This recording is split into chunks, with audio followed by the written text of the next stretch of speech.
नमस्कार मंडळी, माझं नाव देव कार्लेकर. मी न्यू जर्सी अमेरिकामध्ये गेले 21 वर्ष राहतोय. मॅक्स महाराष्ट्र मधील माझे मित्र विलास आठवलेजी यांनी एक विनंती केली की देवजी, तुम्ही अमेरिकेत गेली 2 दशकांपासून जास्त राहतात. इलेक्शनचं गरमागरमीचं वातावरण चाललंय, तर तुम्ही एक मला बाईट द्या, एक अपडेट द्या. काय चाललंय? ही इलेक्शन ही एक न भूतो न भविष्यती अशी इलेक्शन आहे.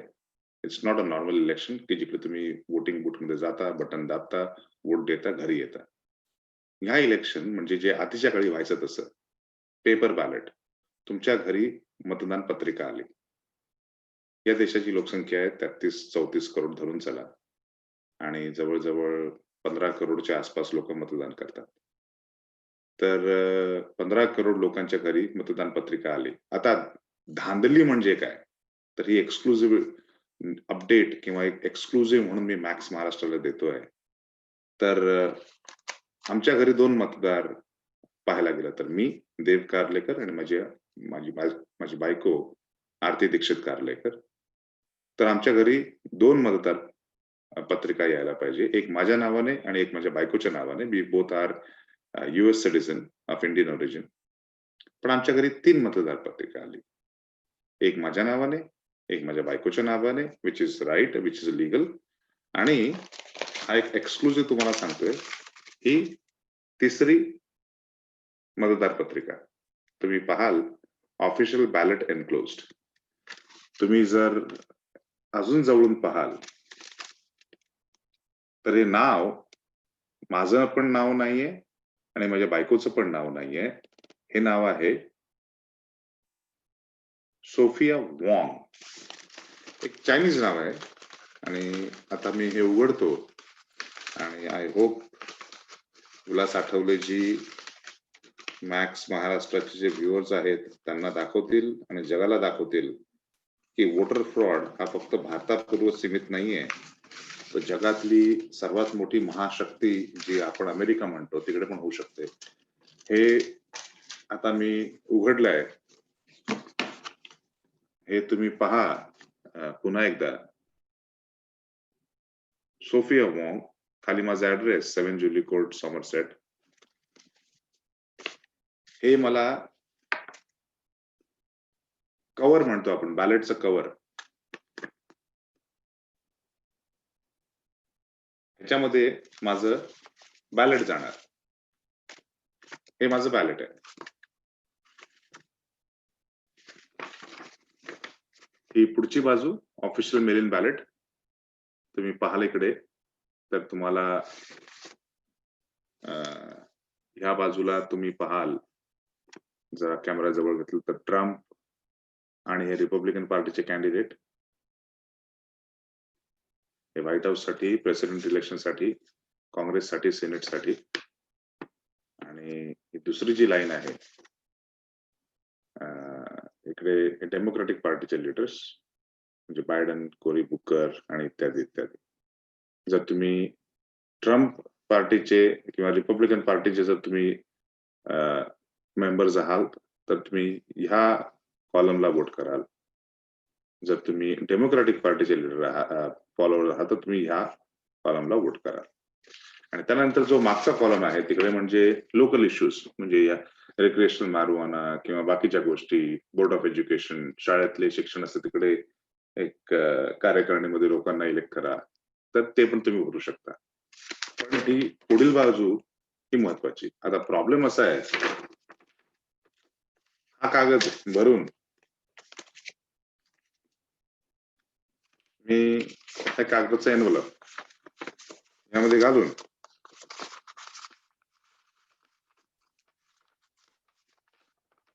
जर मला फ्रॉड करायचं असतं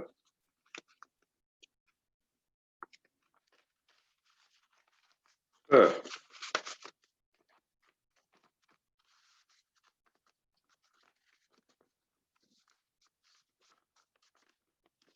फिल करून त्या बाईच्या नावाने सील करून जर मी हे पाठवलं असतं US मेलने,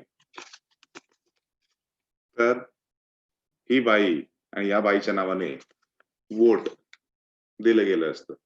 मग ते what ever I choose, Trump साहेबांना किंवा जो बायडनला. प्रॉब्लेम असा आहे, मिलियन्स ऑफ लोकांच्या घरी हे असे वोटर फ्रॉडचे बॅलेट्स गेलेले आहेत. मी स्वतः रजिस्टर्ड वोटर आणि I am the national secretary for South Asian Republican कोalition, जी सोशिओ पॉलिटिकल संघटना आहे, पॉलिटिकल संघटना आहे. आणि जर माझ्या घरी हा जर फ्रॉड होऊ शकतो, तर हा कोणाच्याही घरी होऊ शकतो. माझे हंड्रेड्स ऑफ माझे मित्रांच्या घरी सेम बॅलेट गेलेलं आहे. म्हणजे राहतात कुठे आणि भलत्याचंच बॅलेट आलंय किंवा त्यांचे जे बॅलेट पेपर आहे किंवा त्यांचं मतपेटी आहे, ती कुठेतरी दुसरीकडे भलतीकडे गेली आहे. हे पर्पजली झालेलं आहे आणि हे चूकही झालेली आहे. पण प्रॉब्लेम असा होतो, याने निगेटिव्हली इम्पॅक्ट होतोय इलेक्शनवरती.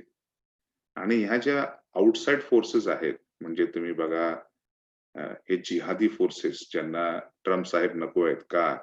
कारण की ट्रम्प इज अगेन्स्ट जिहाद, ट्रम्प इज अगेन्स्ट हे जे मुस्लिम लोकांचं कारस्थान चाललंय, फ्रान्समध्ये लोकांच्या मुंड्या उडवतायत, भारतामध्ये लोकांना मारतायत किंवा अमेरिकेमध्ये पण 9/11 केलं.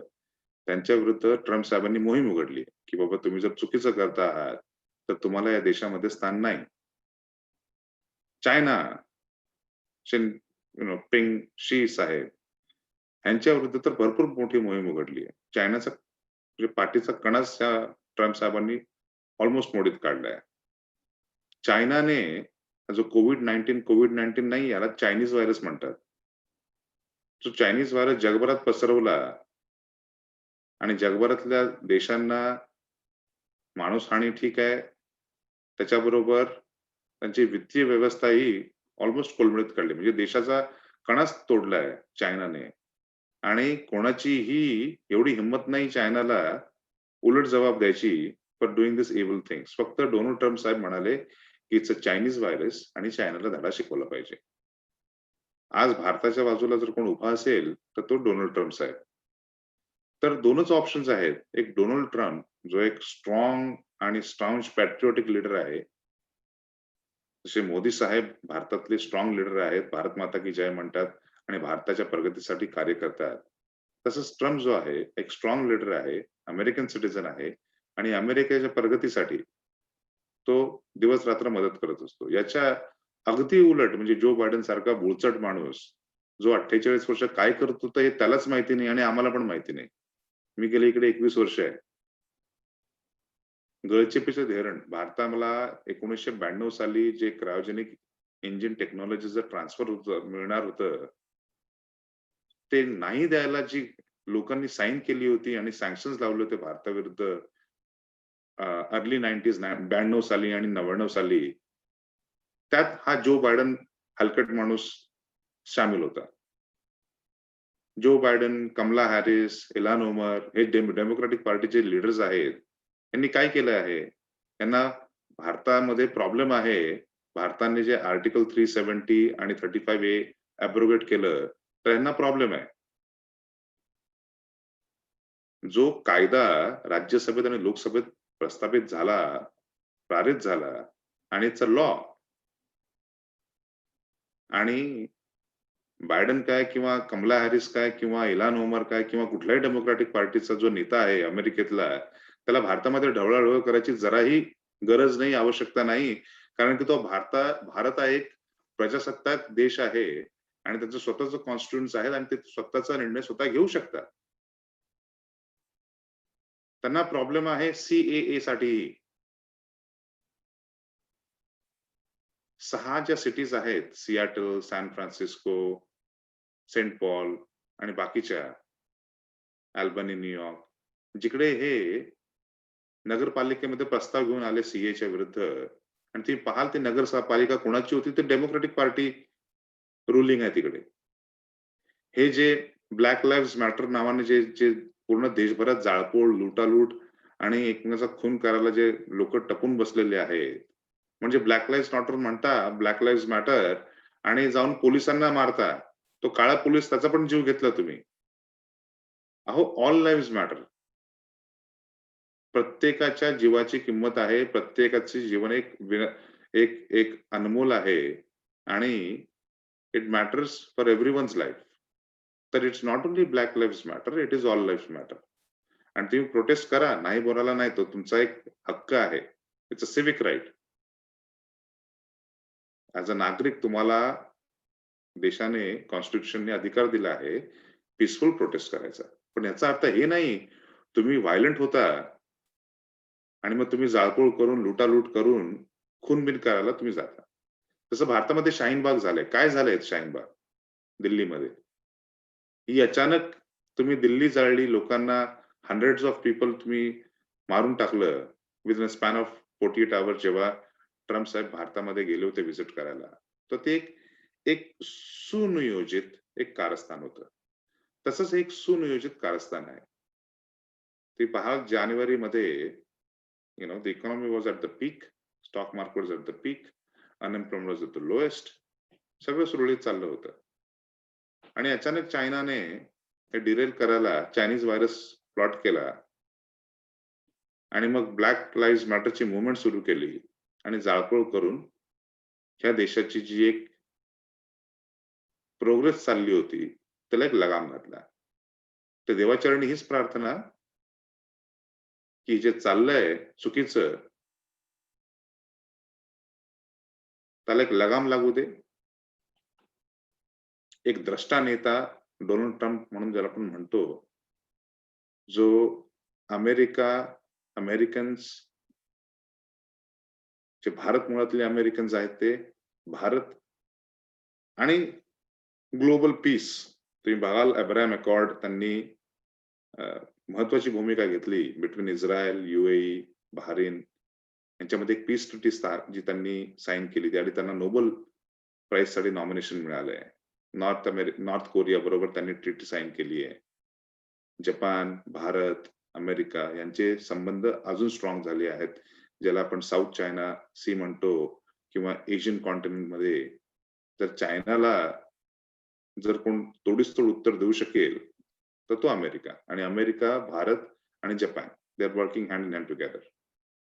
तर देवाचरणी हीच प्रार्थना की असा नेता पुढील 4 वर्ष या देशाला लाभो आणि भारत आणि अमेरिका यामध्ये जो समन्वय आहे म्हणजे आपण असं म्हणतो दी oldest democracy and the largest democracy. Oldest प्रजासत्ताक देश म्हणजे अमेरिका आणि लार्जेस्ट प्रजासत्ताक देश किंवा डेमोक्रेसी म्हणजे भारत. यांचा ताळमेळ असाच चालू दे. जय गुरुची जी जोडी आहे ट्रम्प साहेबांची आणि मोदी साहेबांची ती अशीच पुढे चालू दे आणि जोही लीडर जिंकेल अमेरिकेचा त्याने अमेरिकेचं भलं करावं, देशाचं भलं करावं, जागतिक शांतता प्रस्थापित करण्यात एक मोलाचा हातभार लावावा जो ट्रम्प साहेब घेत आहेत आणि जागतिक सुरक्षिततेसाठी एक अहम भूमिका निभावावी. कारण की नाही म्हटलं तरी अमेरिका म्हणजे the big daddy of the world. देशातली एक महासत्ता, नंबर 1 महासत्ता म्हणून अमेरिकेचं नाव येतं. आणि जर भारताला जगद्गुरू, विश्वगुरू, द टॉप 3 इकॉनॉमीज मध्ये यायचं असेल तर भारताला अमेरिकेची साथ गरजेचं आहे. आणि आजच्या घडीला मोदी साहेबांचा जो रेपो आहे ट्रम्प साहेबांबरोबर ते पाहून म्हणजे अगदी अंगावरती रोमांच येतात की जय बिरूची जी जोडी चाललेली आहे आणि एवढं छान वाटतं आम्हाला as an Indian American citizen की दोन्ही देशांची प्रगती होत चालली आहे आणि दोन्ही देशांमध्ये ताळमेळ आहे तर ते बरं वाटतं. As a businessman Donald Trump साहेबांच्या ज्या नीती आहेत दे आर प्रो बिझनेस. आमचे टॅक्सेस कमी केले, लोकांना एम्प्लॉयमेंट दिले आणि ह्या कठीण कोविड-19 चायनीज व्हायरस पॅन्डेमिकच्या मध्ये लोकांना महिन्याला $1200 भत्ता पण देत आहेत ते. तर ह्या सर्व गोष्टी जे ट्रम्प साहेबांनी केल्या हा देव माणूस आहे. सामान्य माणसाला मदत करतोय. बायडन साहेब, ओबामा साहेब जेव्हा होते प्रेसिडेंट, व्हाईस प्रेसिडेंट त्यांनी मोठ्या मोठ्या कंपन्यांना बेल आउट केलं. त्यांना मिलियन्स आणि बिलियन्स डॉलर दिले. त्या कंपन्यांच्या मग सीईओजने स्वतःला मिलियन्स ऑफ डॉलर दिले. आम्हाला ठेंगा मिळाला. असा ठेंगा. त्या अगदी विरुद्ध ट्रम्प साहेबांनी आम्हाला $1200 दिले प्रत्येक नागरिकाला. जेणेकरून आम्ही आमचं घर कसं बसं भागू शकतो. तर जॉब गेला असेल किंवा या कोविड-19 मुळे. तर हेच सांगायचं होतं इलेक्शनमुळे. आता अजून 1 आठवडा तरी लागेल, ज्या हिशोबाने चाललं आहे. म्हणजे basically पेन्सिल्व्हेनिया is the key, पेन्सिल्व्हेनिया state. तिकडे पुढची 3 दिवस तरी काहीच होणार नाही. स्टेटस को मेंटेन केला आहे. तर 3 दिवसानंतर तिकडे रिझल्ट येईल आणि basically up to 10th of November वेळ आहे, की जेणेकरून ज्या सगळ्या गोष्टी चालल्या आहेत, ते चालतात हळू-हळू एवढी क्लोजली फॉट इलेक्शन्स आहे, की 10 नोव्हेंबर पर्यंत फॉर्मल निकाल येईल. पण माझ्या मते बाय धिस वीकेंड आपल्याला कळून चुकेल, की अमेरिकेतल्या इलेक्शनचा रिझल्ट काय आहे ते. And may the best candidate win आणि ह्या देशाची आणि भारत देशाची प्रगती नक्की होऊ. हेच सांगून मी माझ्या वाणीला पूर्णविराम देतो. जय हिंद, जय महाराष्ट्र. भारत माता की जय. God bless America. Thank you.